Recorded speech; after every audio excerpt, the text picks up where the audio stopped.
আসসালামু আলাইকুম রহমতুল্লাহ। 18তম শিক্ষক নিবন্ধনে যারা ফ্রিতে উত্তীর্ণ হয়েছেন, আপনাদের লিখিত পরীক্ষার ডেট পাবলিশড হয়েছে। এখন আপনাদের উচিত হবে সেই সুযোগকে কাজে লাগা। অনেকে ফেইলিতে উত্তীর্ণ হয়ে অনেক প্রফুল্ল হয়েছেন।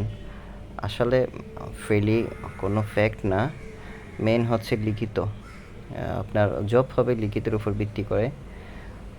আপনার যত মার্ক ভালো রাখতে পারবেন লিখিততে, তত আপনার ভালো প্রতিষ্ঠানে জব হবে এবং সিটিতে জব হবে। তো আপনি কম মার্ক ক্যারি করলে আপনার আপনি প্রতিযোগিতার মধ্যে অনেক পিছিয়ে যাবেন।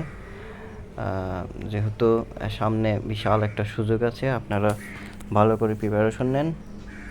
তো 12 জুলাই শুক্রবারে হবে স্কুল 2 আর স্কুল পর্যায়ে, আর 13 জুলাই শনিবারে 9টা থেকে 12টা কলেজ পর্যায়ে হবে এর পরের দিন। অনেকে শেষ সময়ের জন্য অপেক্ষা করে বসে থাকেন, লাস্টের দিকে প্রিপারেশন নিব।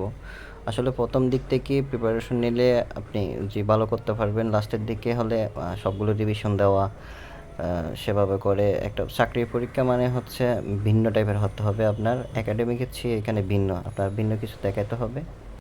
আপনার লেখার মধ্যে যদি সৃজনশীলতা না থাকে, অন্যদের চেয়ে ভিন্ন না হয়, তাহলে নাম্বার বেশি ক্যারি করতে পারবেন না। তো আপনাদের সবার জন্য শুভকামনা রইল, ভালো করবেন আশা করি। ধন্যবাদ।